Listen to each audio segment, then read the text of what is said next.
Hello out there in internet land. This is episode 5 of the Stop the Damn Match wrestling podcast. I'm your host, Phil Lamington. Now, conspicuous by his appearance is our normal co-host, JB, who's away due to illness. No, he doesn't have COVID. Let's knock that one out of the box. And I'm using a different microphone as per usual, so that's why I sound a little bit different.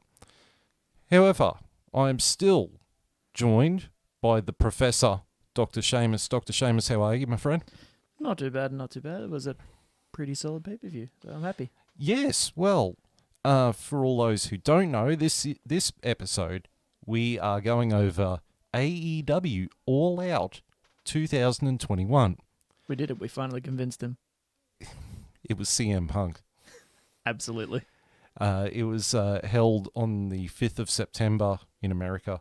5th of September 2021 from Chicago, Illinois. It was a really solid pay-per-view. I really enjoyed it.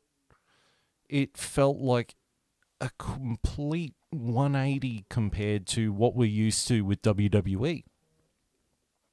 Which, we'll get to my thoughts on that a bit later. But we're gonna start off with the opening match on the pay-per-view, which was for the TNT Championship, which is that's their equivalent of the television championship, isn't it? Of the old TV I think that's title. more than Intercontinental. Yeah, Because they don't actually have one over there, so... that's true. So the champion, Miro, who some people might know as Rusev from WWE, Rusev. versus Eddie Kingston.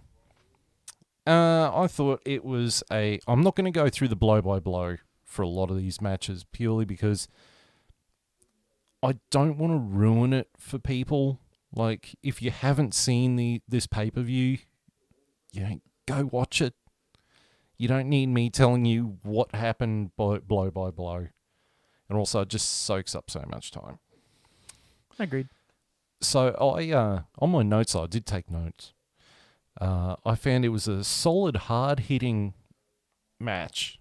Like, these two did not hold back with clobbering each other, particularly Eddie Kingston with his chops on poor old Miro.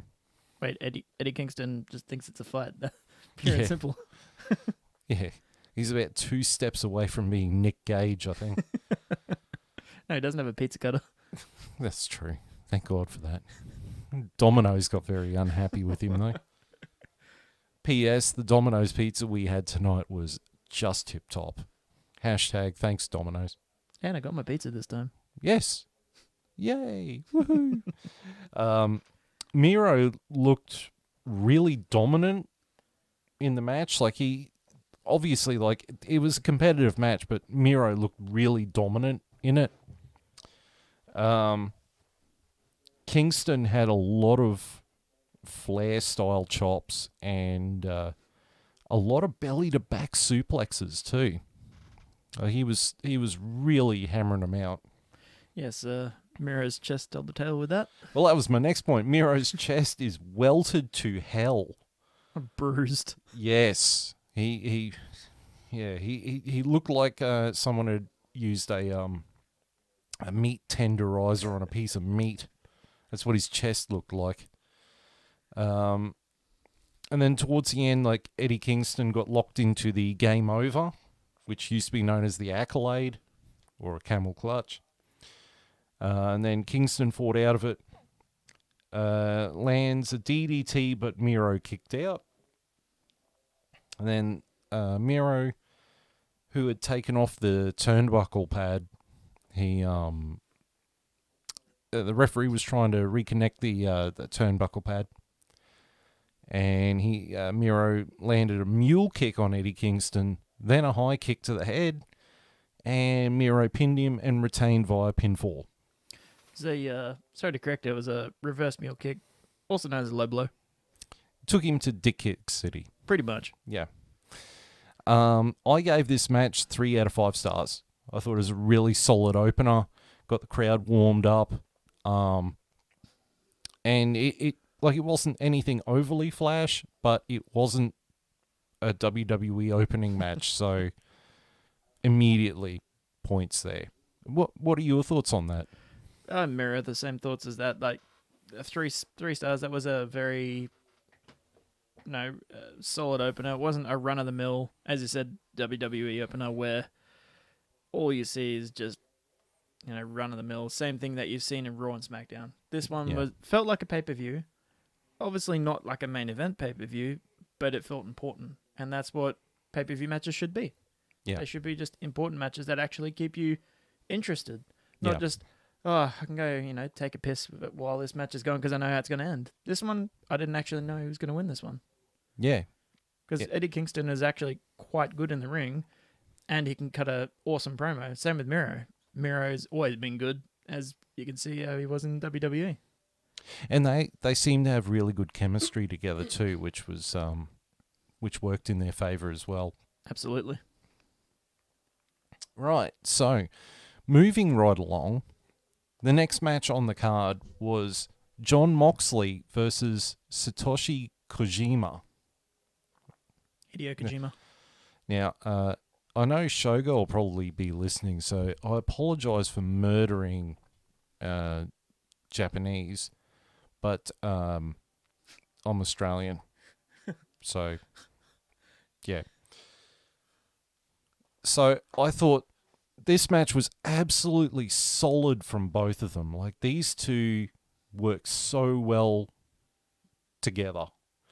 They told a really great story in the ring. Like they didn't pull any punches.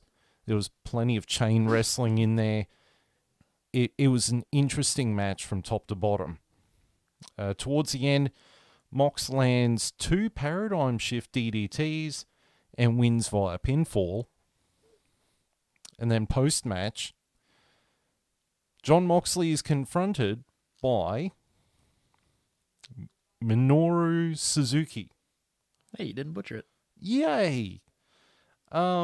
Which, like, they sat there and clobbered each other, and like Mox really sold getting clobbered, but in a sort of comical way, but not in a comical bad way, in a comical good way. So I gave this match 4 out of 5. I'll give it a 3.5 out of 5, only because the match that it's leading to, I say is going to be a lot better. It was quite short. But for a Mox match, he can go longer matches, but this one purposely was short and sweet because it was a hard-hitting, as you said, match. Yeah. But yeah, the next match against Suzuki is going to be quite good, and that will be on Rampage, if I'm not mistaken. Yeah. Yeah, it was advertised for that. Which should be a really good fight. I mean, New Japan guys are always brilliant when they come in, no matter who they are. They haven't had a bad match yet, from what I'm aware of. And Mox always seems to work well with the guys from New Japan as well, so... Yeah, because he's been over there. That's the main thing. I mean, he used to be their US champion. Yes. Because that was Suzuki that took the belt off him, wasn't it? It was, if I'm not mistaken. Yeah. Feel free to correct us in the comments if not. Yeah. So the next match on the card was the AEW Women's Championship, where the challenger, Chris Statlander, who was accompanied to the ring by Orange Cassidy, took on Dr. Britt Baker, DMD, who was accompanied by Jamie crumbs. Professionalism at its highest level here. Jamie Hayter. Yes, Jamie Hayter. And who was the other person that came out with her? Oh, now we're testing the professor. You're the one with the book. I didn't write that bit down. Who cares who the other person was? She came out with another one. Yeah, there was another one. So these two seem to have really great chemistry in the ring. One criticism I can always level at AEW when I used to get their pay-per-views a couple of years ago was their women's division really was not good. I mean, I was talking when Rio was their women's champion. And it was boring to watch. And then watching it tonight, it seems like it's a lot more interesting now. Statlander, she has got some serious strength on that girl. Like she I think there's only probably 2 or 3 women in AEW that are stronger than her. And the match played towards Statlander's strength versus Britt Baker and her heelish ways and her technical style. At one point, Orange Cassidy actually helped Statlander get back into the ring when she was facing a 10 count outside the ring. Statlander tried for a pendulum moonsault from the apron to the floor and missed. Wait for it. This is for you, Johnny. It was a shooting star press. He's going to get so mad that you did that. Hey, someone's got to fill in for him. We miss you, John. Sitting in your spot, by the way. And then Britt Baker lands they called it we know it as the Panama Sunrise. Was the Pennsylvania Sunrise. Then a curb stomp, and then she locks in the lockjaw, and Britt Baker wins via submission. Again, I gave this a 4 out of 5. What are your thoughts on that? I'd give that one a 4 as well. That was a very solid women's match. Definitely deserved of a title match. Chris is just amazing in the ring with her strength, and Britt's just one of the best heels in the business right now, male or female. She's brilliant at what she does, and from what she started out as before she was in AEW to what she is now is just night and day. Then she just seems to get along well with all of the talent as well, and she's brilliant in the ring. And she stole a boyfriend's move for the Panama Sunrise. Yes, but watching that match, the last pay-per-view we watched, which was SummerSlam, wasn't it? Yes. Where we had to endure Eva Marie versus Alexa Bliss. Please don't bring a name up again. I don't want to go there again. But I mean, even the match with Bianca Belair and Becky Lynch, or actually, here we go, controversial comment. Most of Bianca Belair's matches, besides her match with Sasha Banks at WrestleMania, were nowhere near as good as that match. Like, that really showed me that the AEW women's division have come along leaps and bounds a lot faster than what WWE has done. WWE's women's division seems to be going backwards. Yep, agreed. Because of their unwillingness to trust newer talent like Toni Storm, Rhea Ripley. I mean, Asuka's out with an injury. I mean, that's agreed. Yep, they went backwards from... They had a whole pay-per-view. A whole pay-per-view with women in it, and it was a success. Never done since. Yeah. I mean, why not keep it going? It was brilliant. Women loved it around the globe. And hell, they even did a whole Royal Rumble with just women. Yeah. The good thing is they're still doing that, thank God, because it needed that. But that was, a shot in the arm for the women's division, which is what WWE needed. But then they turned around and just said, nah, we don't want to do it, actually. Pal. I think it might have something to do with that sweet, sweet Saudi money as well. Oh, absolutely. There's one particular person who, I don't know if she listens to these podcasts, but she's a friend, Miss Bexy, who I remember she watched the Evolution pay-per-view. She was like super keen on it because it was all women's pay-per-view. And all through it, they kept advertising the next Saudi Arabian pay-per-view. And I remember, because I think we were watching it live together, like over Messenger video chat. And she just said, I'm not even retaining my WWE Network subscription because I will not give money to Saudi Arabia. because of how they treat women.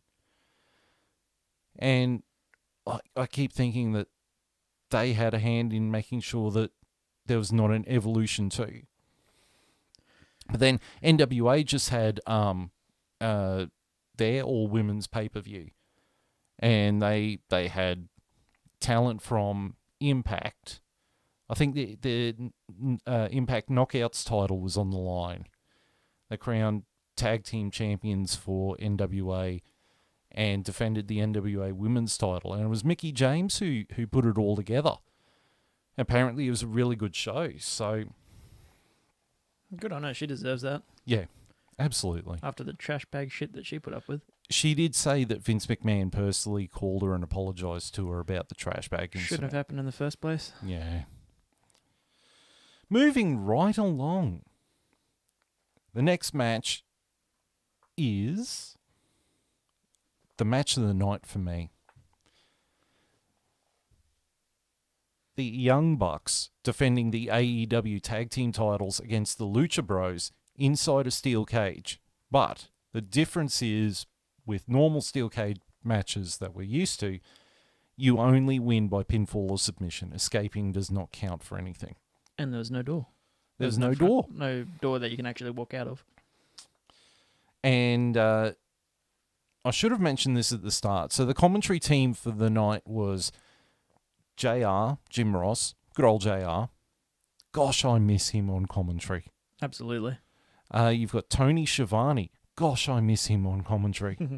Like you've got the Monday Night Wars commentators on the same commentary table, and you have Excalibur, and he's solid as a color commentator. Yep. Tony Schiavone seemed to have given zero fucks for a lot of this night, and this match, they were joined by Don Callis on commentary. Wow. Also a good commentator in his own right too. He is. He's a very good heel commentator. And the back and forth between Callis and particularly Tony Schiavone was just outstanding. Like, it was proper unscripted banter. And it was so much fun. Particularly seeing that Tony Schiavone called things shit and bullshit twice. To the point Excalibur had to jump in and apologise. Yeah. And then Tony turns around and goes, "Don't apologise. I meant it." So the first thing I noted was there is amazing chemistry between the two teams, the Young Bucks and the Lucha Bros. Like Nick Jackson, Pentagon Jr. and Ray Fenix. These guys, the crowd was chanting "Wrestle Forever." Yes, you can wrestle forever. Like, yes. Normally with a Young Bucks match, I tune out because they're just spot monkeys. Like, it's just spot after spot after spot. You know, I do agree with Jim Cornette about that. But when they get in the ring with the Lucha Bros, it's like the Lucha Bros sort of calm them down and get them to tell a story and not just be flippy-dippy shit for the sake of flippy-dippy shit. And so that's why they've got such amazing chemistry. They know how to tell a story and know how to put together a solid match. At one point, everyone was giving each other diamond cutters, including one off the top rope. Super kick buddy? Nah, cutter buddy. And then later on, it turned into, I think they were chopping each other. Yep. Like, they're in a circle and they're chopping each other. Round robin chops. And then they were super kicking each other, but going around in a circle. It's bizarre, but it was cool to see. And then halfway through the match, their little, what's the name of the Young Bucks little minion with the camera? Camera guy. Camera guy. Yeah, we'll name him camera guy. It's the guy with the face mask and the hairspray. He had a doctor's bag with him that he managed to throw into the ring, much to the amazement of Tony Schiavone. It's a good throw. Had to It throw was over a the good cage. throw. And landed right in Matt Jackson's arm. Yeah, who promptly dropped it. Yeah, it was a knock on. But he opened up the bag, and there was another shoe in there. $5,000 shoe. $5,000 shoe, but with about $10 worth of thumbtacks buried in the sole of it. A great comment. And Matt Jackson proceeded to super kick Pentagon Jr. with tacked shoe twice. In the forehead. In the head. Even I cringed. I was like, oh, God, I can't believe they did that. Like, you think they're going to dodge it, but no, he took that. And then he kicked Ray Fenix with the same shoe in the head, but I think half the tacks had come out.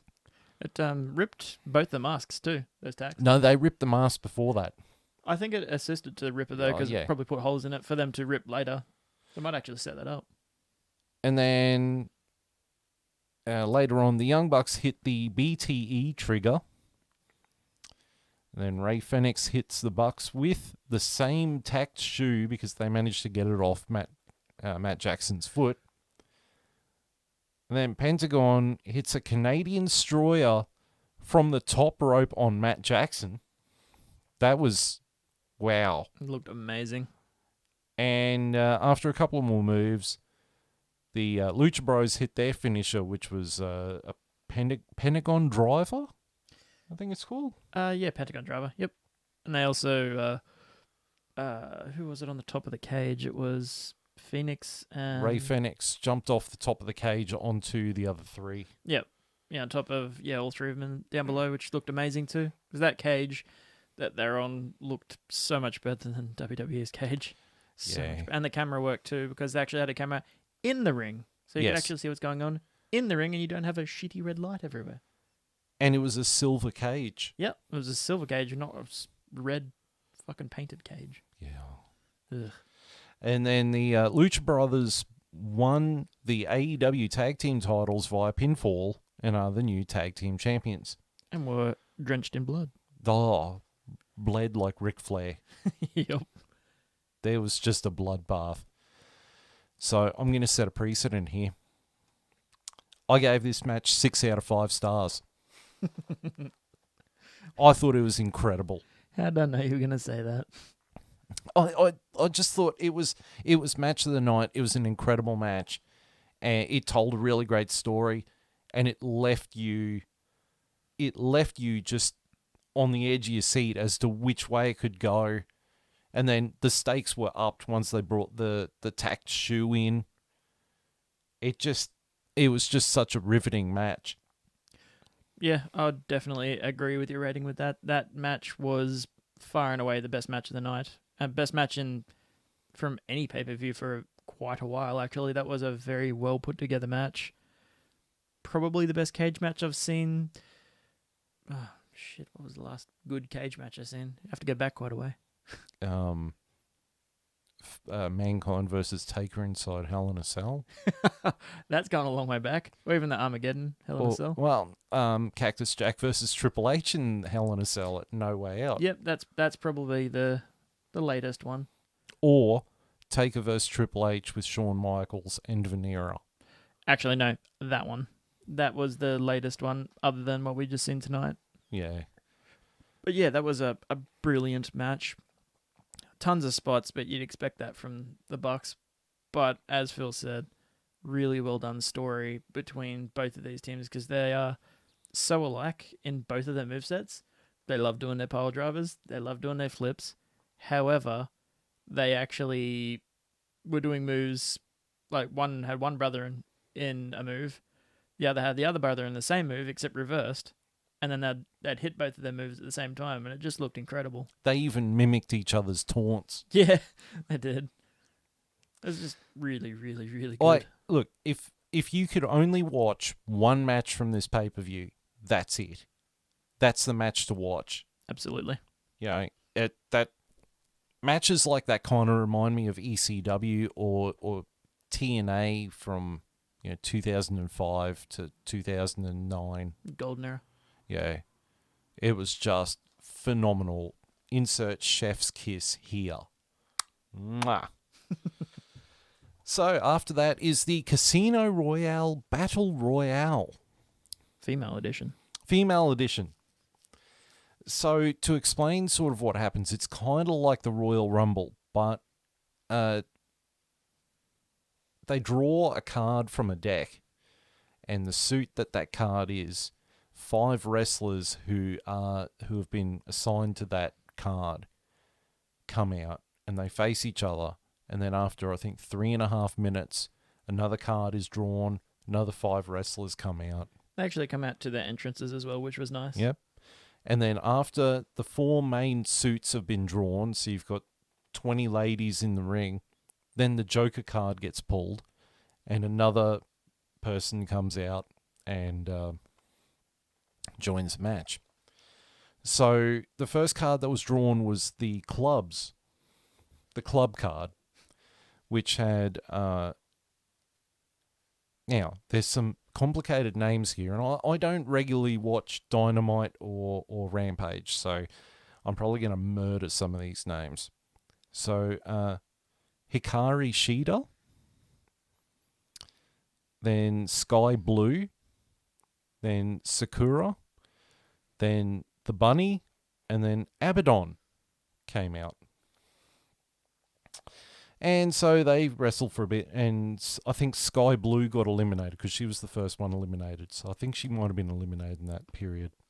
Yeah, she was eliminated like pretty much straight away by Abaddon.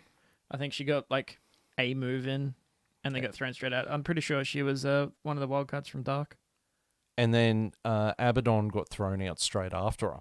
Which was surprising. I thought she was going to last a bit longer. And then Sakura got eliminated.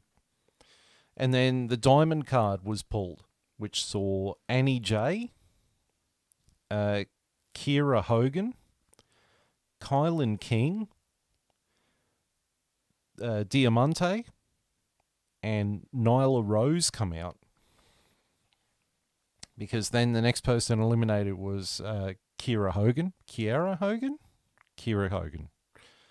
just never seems to catch a break. Pretty sure she got pinned in little to no time in the last pay-per-view as well. And shortly after that was Kylan King, who I was really disappointed that she got eliminated because I recently started following her on Instagram. Following her. And she's got a fair chunk of talent, that girl. Like she can go between the ropes. So seeing her eliminated broke my little heart just a little bit. Wait, you have a heart? Yes. Just black. And then Hikari Shida was eliminated after that.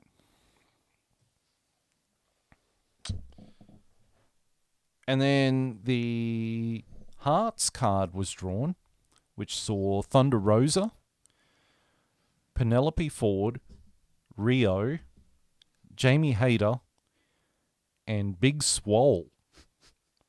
That name, though. Yeah, well, Jesus. So they came out, and I believe Rio was eliminated, but Jamie Hayter, I think, was trying to say, no, she wasn't eliminated, but they ran with it. She was eliminated. Yeah, that I think was a botch because the camera did catch her going through the middle rope, not the top rope, which is why Hayter was going, wait, no, she wasn't eliminated, but by the time she said that, the announcer had already said that she's been eliminated, so like, fuck it, we'll go with it. Yeah. I don't think she was too pleased too because she stormed off. Yeah. And then Big Swole was eliminated. Big Swole going out of there. Diamante was eliminated, and then Big Swole was eliminated. And then the Spades card was drawn, which saw Ty Conti, formerly known as Tainara Conti in NXT, Red Velvet, Hirsch. Is it Lara Hirsch? Yeah. Yeah. Who, oh my God, she's a female Kurt Angle. She's an absolute suplex machine. Pocket rocket. She's like the love child between Kurt Angle and Taz. And the size of Taz to boot. Yeah. Cargill? Yeah, Cargill. Yeah, she's fucking huge. Yep, she is an Amazon, that's for sure. She makes China look small. Yep, and that's hard And I'm to not do. talking the country. And then Rebel. Not Rebby. In Yeah, brackets. not Reba. Not Reba. So the first person eliminated now was Rebel. Then, because I've got a list here and I've got it all written down in what order. That's right. The Bunny was eliminated after that. And then Annie J. Then this is truly professional. I've got to read it off a list. Then Hirsch. She was eliminated. And then Jamie Hayter. I was bummed when she got eliminated. And then Red Velvet. And then the Joker card was pulled. And making her AEW debut after her 30 to 60 to 90 days of non-compete from WWE, the former Ruby Riott, now called Ruby Soho, debuts. Much to a quite large pop. Yes, and she started working with Thunder Rosa, which they work well together. I could see them working together as a tag team. Absolutely.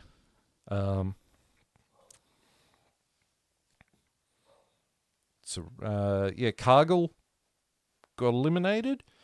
Penelope Ford got eliminated. Then Ty Conti. Got eliminated by the big girl. The previous AEW Women's Champion. Nyla Rose. Nyla, yeah. Who then got eliminated after Thunder that. Rosa. And then Thunder Rosa, which left Ruby Soho as the winner. Yes. Hey, they were pretty good too when they were going at it for who's going to win that. So I've given it a 4.5 star out of 5. I thought it was a really solid match. The only reason why it's a 4.5 star, not a 5 star, was the botch with Rio. Yep. But again, it was a really solid match. It took the Royal Rumble concept and sort of compressed it down into something a bit smaller, so it didn't drag out for a full hour. Yeah, like a fraction of the time. It was quite nice. Yeah. And a good pace too. And it got to show off a lot of the women who weren't in a match. Yep. Got to show them off. Yeah, and that's one of the best ways of doing it is to do a Rumble type over the top rope. Always is, and everybody loves it. You know. Well, for someone like me who's not aware of the talent, who watches this pay-per-view, doesn't watch Dynamite and Rampage regularly, seeing something like that, you can see who you think is really cool and who isn't really cool in like bite-sized little segments. Little spots, yep. So you're not fully invested in the characters of the story, but you can find out your ones, and it also gives you enough time to go, well, that interests me. I'll watch that a bit more. So it certainly caught my interest compared to just watching WWE or having the WWE network and watching the good old days when WWE didn't suck donkey balls. So what star ranking did you give it? I'll probably give it a 4. Yeah. Mainly that spot. That botch with Rio was a disappointment because she's quite a good wrestler. It was a shame we didn't get to see a bit more of her. Same thing with the that little pocket rocket. She was quite good. I would love to see more of her. Oh, Hirsch. Yeah, Hirsch. She was quite good. I'm pretty sure she's on Dark as well. Yeah. But yeah, it as you said, it's a really good way of seeing some of the lower card women. Yeah. Like you see, Ty Conti, Nyla Rose, even Thunder Rosa, you see those girls quite a bit, and they're good, even rightly so. But it's good to see the lower card kind of get their time to get a few spots in against the bigger women. Gives them a fighting chance. That's exactly right, and that's one of the best ways of doing it. Just even WWE, look at the Royal Rumble there. It gives people, a good example is Maven. Maven eliminated The Undertaker, and that made a big name for him. And then probably got beaten the shit out of, but still. I think him getting put through the popcorn machine after getting the shit kicked out of him by Taker was what made his name. Absolutely. He's the popcorn guy. Yeah, he also had a steel chair wrapped over his head. Man, Taker could give really solid chair shot. Absolutely. So the next match on the card, it's been dubbed as the final fight, and if Chris Jericho loses, he must retire. It was Chris Jericho versus MJF. So the things I noted about this match, like they do have solid chemistry, and it was something we spoke about was MJF as an in-ring performer. He really felt like WCW Chris Jericho. Yep. With how he moved in the ring and how he wrestled, but also some of the heat he got. But he used Scott Steiner level of heat, like flipping off the crowd. And The best part had to be right at the start when he came out to Chris Jericho's old Titantron with his countdown, his Y2K countdown. Everyone thought Jericho was coming out first, and then MJF's music hit to a whole bunch of people being annoyed. No, it replicated Jericho's initial WWE logo, but it had Jericho's last match written on it. Oh, that was hilarious. And then MJF's music hit and he came out. Only thing bigger he could have done to generate more heat would have been for CM Punk's debut that MJF walked out. Oh God. People would murder him. That's like Shawn Michaels level of heat when he walked out of Bret Hart's music. So while these two had really solid chemistry, something that kind of bugged me about the match was while MJF is getting a lot of heat, he seemed to be doing it a lot because it kind of looked like Jericho is kind of struggling a little bit with his cardio. Like he looked like he was pretty gassed. And so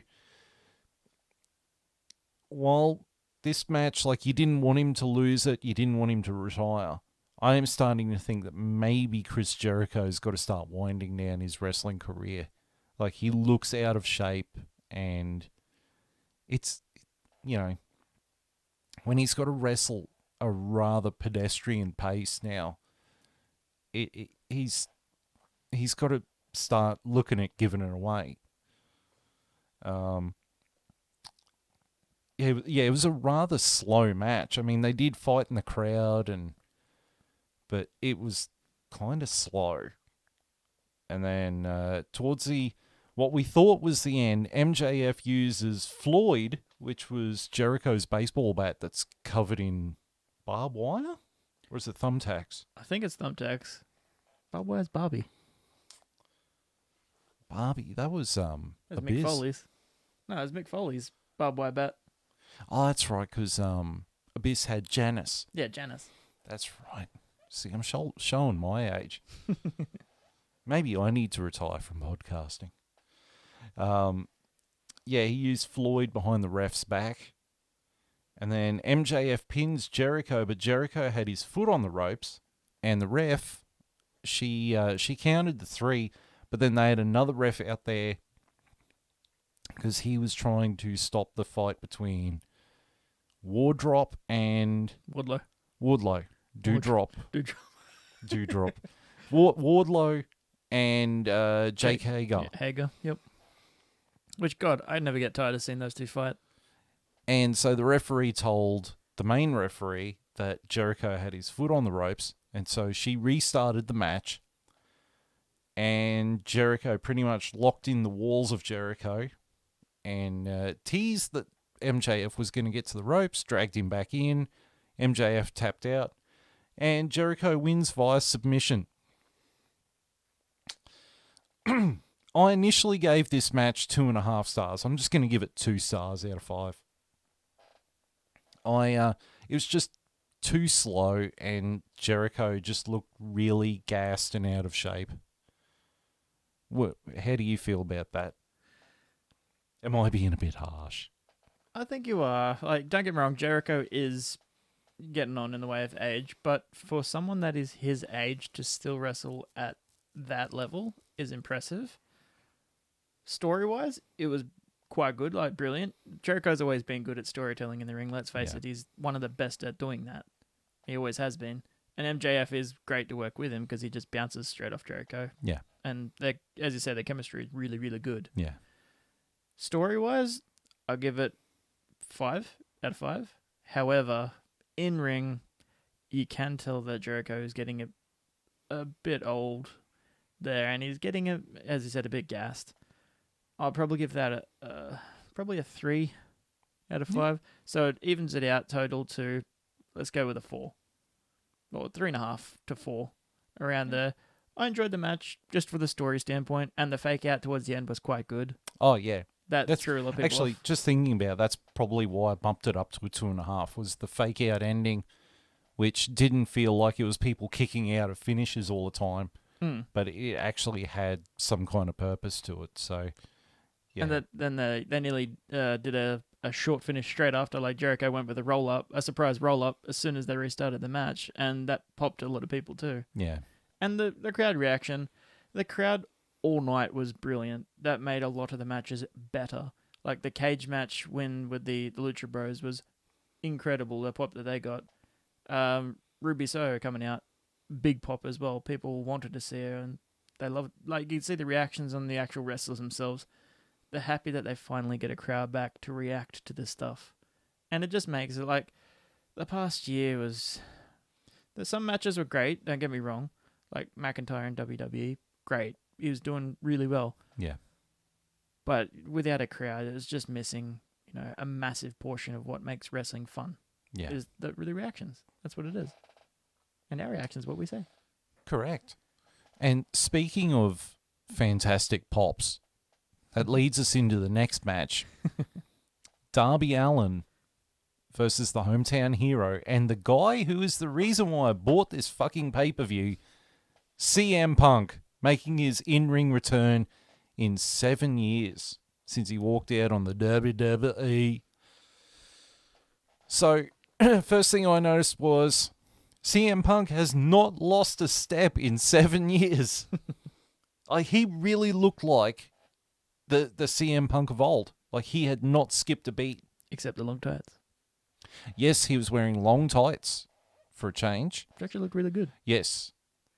But he looked just amazing in the ring, like in terms of what he was doing and the match quality. Gassed at all. No, and he was the one who was sort of leading the match, like telling Darby Allin what to do and calling the match in the ring.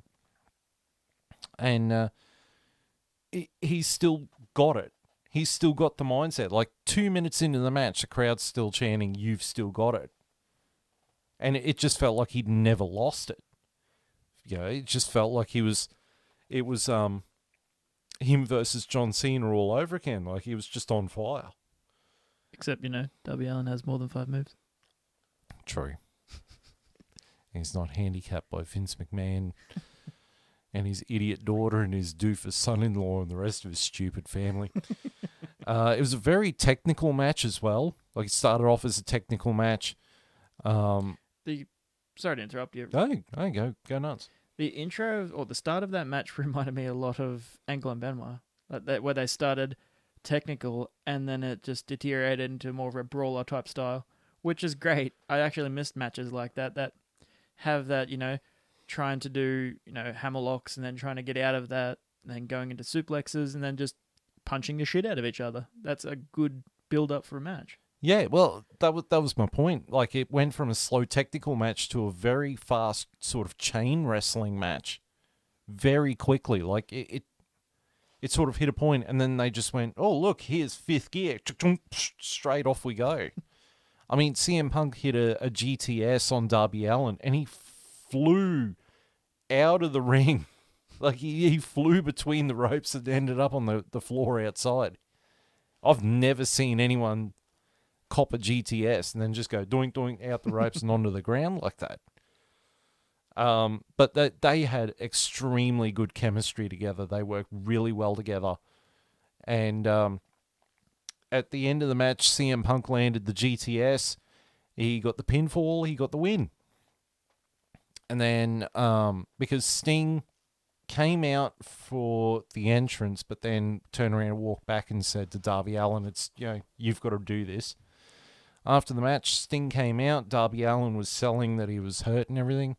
Sting walked in, checked on Darby Allin, shook CM Punk's hand, and then Punk and Sting went over and checked on Darby Allin, who wanted to get up on his own steam. Allin got up and shook CM Punk's hand, and it was just a really great moment. And then the final little cherry on top for people who haven't watched AEW, their entranceway on the left side is where the heels come out, and on the right side is where the faces come out. CM Punk got confused and asked the crowd which entranceway he's supposed to walk up. And he was about to walk up the heel one. He's like, do I walk up this one? And everyone's telling him to go to the other one. And eventually he walked up the babyface entranceway. If you know, you know. If you don't know, you don't.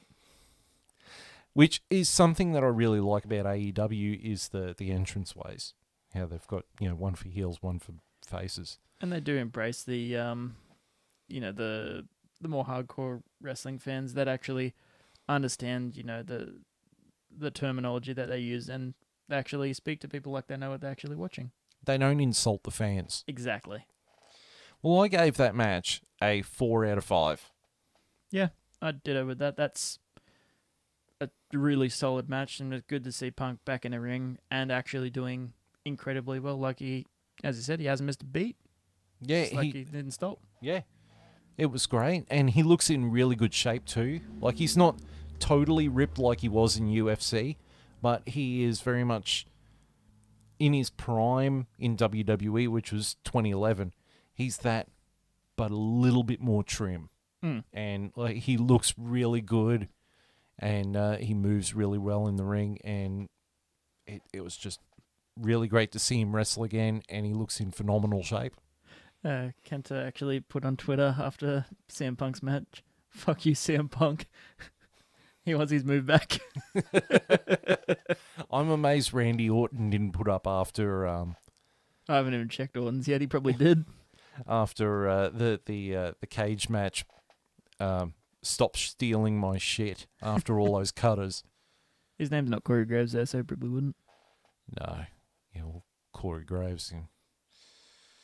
Anyway, so the next match, I thought this was the worst match on the card. Thankfully, it was short and sweet. It's the man formerly known as the Big Show, Paul White, versus QT Marshall. It's about QT, not CUTIE. It's QT. I said that. I said QT Marshall. This match wasn't really much of a match. Like, Paul White, he's had a whole bunch of surgeries on his knees and his hips and everything. So him walking out to the ring, you could tell that he's got a limp. He's not peak Big Show physical conditioning. Mayweather Big Show. Yeah, he's not the Giant from WCW. But the thing that got this match over was Tony Schiavone on commentary. Just ripping Marshall a new one. And as he should too, though, because he was a part of this storyline too. Yeah. Because his son got hit by QT Marshall. And the whole build for this story, for the guys who haven't seen it, was Show came out to help Tony, which is always nice to see. But one positive was it was a short match. Yes. Barely went 5 minutes. It probably went for 10 minutes, but it felt like 5 minutes. Paul White hits the choke slam on QT Marshall and wins via pinfall. A lot of chops involved as well. Yes. Poor chests. I gave this 1.5 out of 5. I give it 1. I wouldn't even give it the half. Yeah, probably the best thing about it was Tony Schiavone's commentary. That was about it. It was just typical, go in, track. This felt like a WWE match. Yeah. That could have probably been on Dynamite, to be honest. Yeah. Or Rampage. Yeah. Dark. Then we get to the final match of the night, which is for the AEW World Heavyweight Championship. It's AEW World Champion Kenny Omega versus Impact World Champion Christian Cage. It was a very fast and frantic match, and yet it went for 20, 25 minutes, 30 minutes, something around there. That's like right from the kickoff. Bam, straight into it. These two went to war. Yeah, Omega went straight for a V-trigger straight away. Later on, probably about 5 minutes into the match, there was a very unique use of a table. Christian Cage was outside the ring. Kenny Omega pulls a table out and puts it over the top of Christian Cage. With the legs facing upwards. Yep. And Kenny Omega does a stomp off the apron onto the table. Shattering it. It was unique. It looked cool. How they didn't get DQ for it. I think the match was no DQ anyway. Yeah, there was no count. It was like, I do like how AEW have it's up to the ref's decision whether they want to do a DQ or not, or if they want to not have an end to like a count out victory. I do like how they do that to actually make it, seem more, give more power to the refs, which is good. There's a lot of things I like about AEW, but I will come back to that. So then Kenny Omega goes to do a moonsault off the railing onto Christian Cage, and he slips and falls off the railing. Luckily landing on his feet. And then he jumped back onto the railing. I think he still did the moonsault. Yes. And then he got up and said to the camera, "You didn't see that." So, at least he's acknowledging his fault. I know a lot of people like Jim Cornette will sit there and say, "You shouldn't acknowledge the fucking camera." Shooting McFucking finger bang. But, it makes it different from the other company with 2 W's and an E in it, who, Ew. Yeah, WWE. EWW. WEW. Ew. Where the big boys play with themselves. Then Christian got up and speared Omega through a table, and the leg of the table punched through and actually cut open Christian on his ribs. Yeah, just below his ribs and his on the side of his abdominal. That was quite a cool spot, but then you see him holding his rib and he's got a bit of a gash there. You're like, oh, you paid the price there, son. Yep. He'd probably be a bit sore today, that's for sure. And then Kenny Omega starts landing a lot of E-triggers, which are, for all those who don't know, knees to the face. And it's also a Street Fighter reference. Now, my fault with Kenny Omega, besides when he does a run and he does like a little skip before he runs, which kind of annoys me. I never noticed that. Is how many V-triggers he does in a match. Like, I've got it literally written here as Omega is to the V-trigger what Roman Reigns is to the Superman punch. But he's got to build up his finisher somehow. I will say this, like Kenny Omega's got other moves besides the V-trigger. Unlike Roman Reigns, who's just got Superman punch, Superman punch, Superman punch, spear, Superman punch, Superman punch. Spear. But for fuck's sake, Kenny, give the V-trigger a bit of a rest and make it mean something. Just do 2 a match, not 20. Jiminy crickets. Kick him in the leg. Kick his leg out of his leg. Yeah. Kick him in the dick. Do something. Just don't keep using the V-trigger. So then after that, Gallows and Anderson interfere to try and help Kenny Omega at the behest of Don Callis again in his lovely pink suit. But while that was going on, so Cage fought off one of them. The other one was distracting the referee.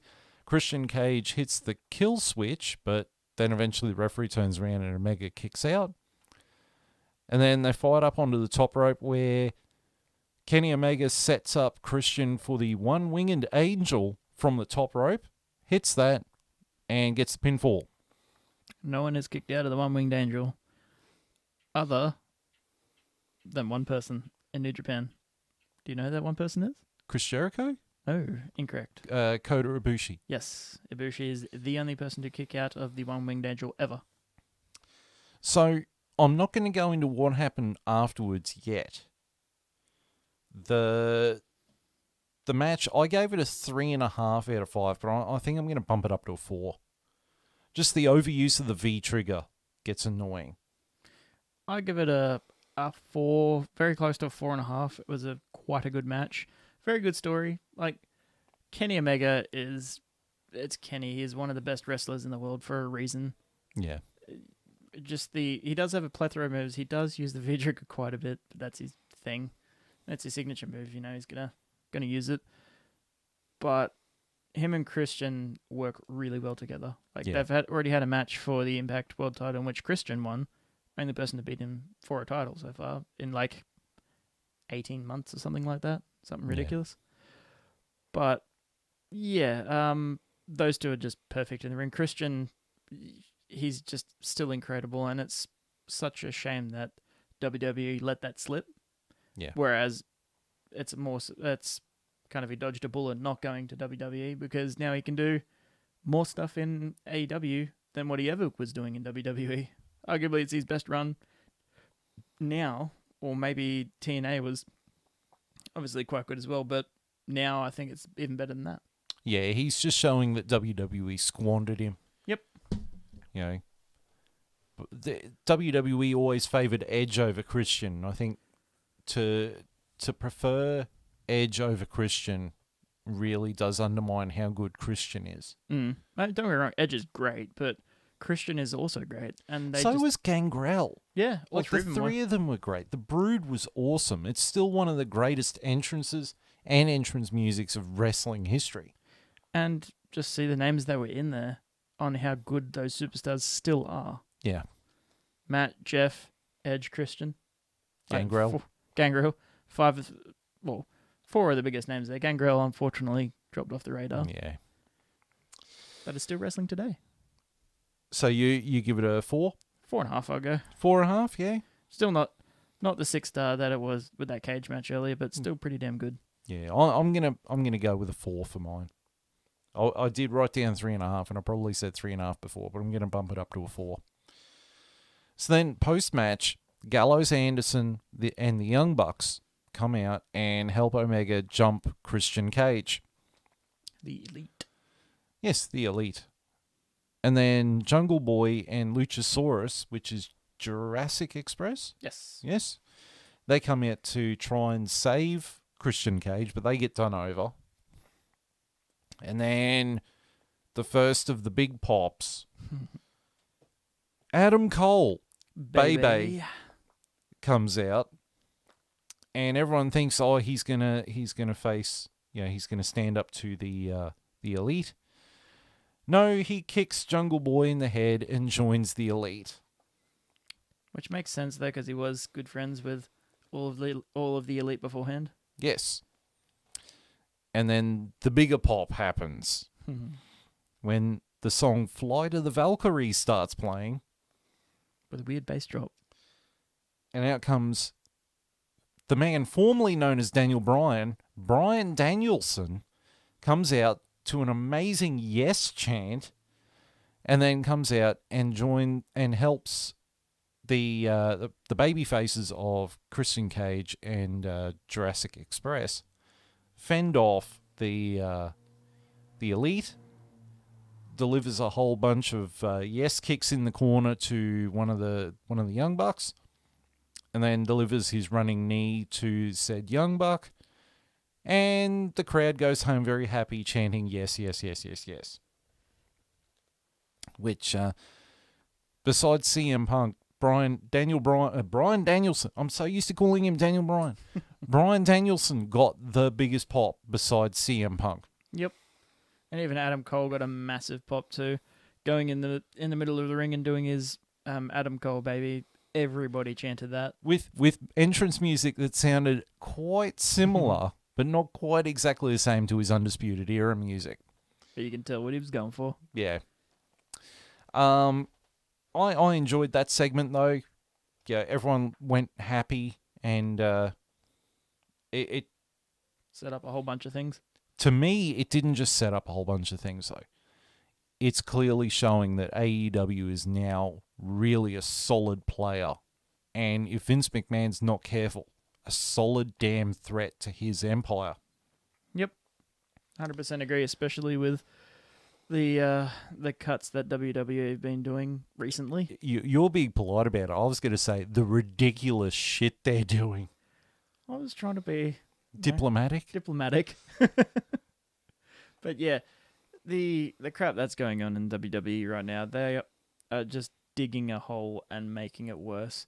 Especially, like, it all started from, well, probably started before it, but where it started for me, recognizing this, was when they stopped, like, third-party wrestlers being able to use third-party, like, platforms like Twitch, like YouTube, other than the ones that are branded by WWE, such as Up, Up, Down, Down, etc. Like, Paige, she had to stop her Twitch when she was, like, advertising for WWE. Now she can because she's not a wrestler, but when they limited them being able to act like themselves, they shot themselves in the foot. This was what was making them over with the fans and gaining more popularity, so then they'll want to watch their product to watch their favorite Twitch stream or their favorite YouTuber that happens to be a wrestler on TV. I mean, why would they do that? Look at Zack Ryder is a perfect example of that. He made himself famous by putting his channels on YouTube and stuff like that, and crowned himself a TV champion, and people loved him for it. And then WWE shat the bed with him. They gave him the US title for a day, for one day, and then just yanked the carpet out from him. It was almost like they were putting him in his place. Like, you got over. We don't want you to get over. Pushing him to squash him. But I was talking to a friend of our channel, Tim, very early Sunday morning. I'm talking like 2, 3 in the morning.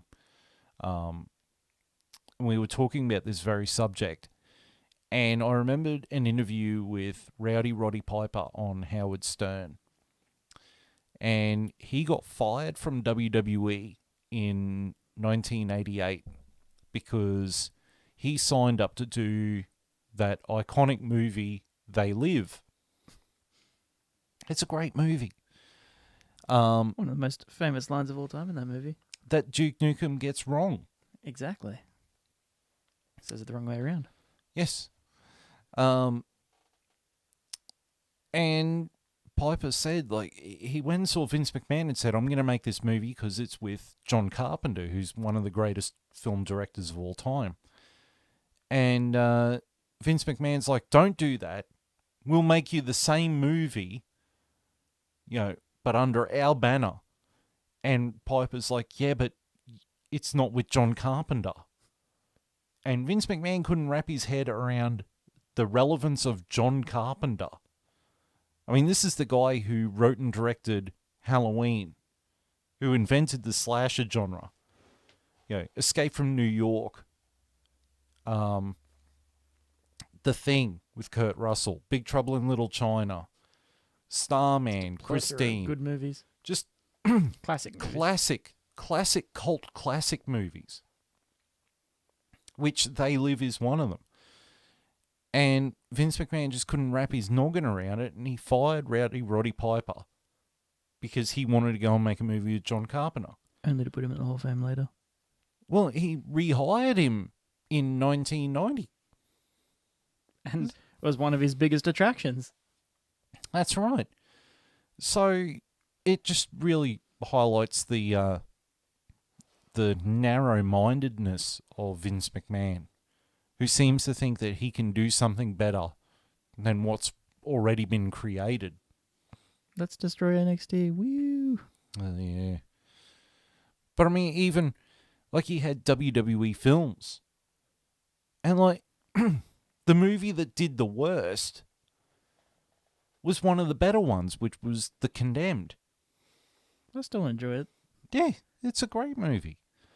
But he was pushing, stuff like Walking Tall, which is not as good a movie, or The Chaperone.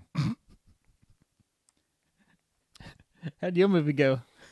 I went straight to DVD like yours. We're gonna make CM Punk the movie. It's gonna be called The Chaperone 2, and unlike the first one, it's gonna be funny and successful. Or The Marine. I mean, God, that movie was appalling. And then they churned out about 20 sequels with The Miz in it, and it just got worse and worse and worse. But now he's just in G.I. Joe. And, like, the last Marine movie had The Miz, had Shawn Michaels limping around the movie, and Becky Lynch was a villain.